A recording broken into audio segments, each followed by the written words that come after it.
நாள் என ஒன்று போல் காட்டி உயிரிரும் வாழது உணர்வார் பெறின் அப்படின்னு சொல்றார். இந்த குறள்ல இளமை அல்லது கால நிலையாமைய வள்ளுவர் குறிப்பிடுறார். அதாவது நாள் அப்படின்னா, நாள் என்பதை ஒரு கால அளவு போல காட்டி அது நம் உடலில் இருந்து உயிரை பிரித்து அறுக்கும் கூர்மையான வாளாக உள்ளது அப்படின்ட்டு ஒரு அருமையான ஓமையை வச்சு அதை புரிய வைக்கிறார்.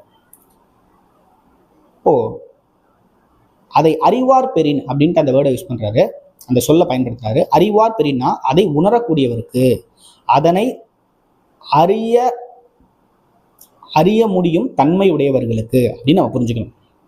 இப்போ அறிவு உள்ளவர்கள், அதை உணரக்கூடியவர்கள் நம் வாழ்நாளிலிருந்து ஒரு நாள் வெட்டப்பட்டு விட்டது அப்படின்றத புரிஞ்சுப்பாங்க அப்படின்ட்டு வள்ளுவர் சொல்றாரு. இந்த இடத்துல இளமை நிலையாமை பேசப்படுது.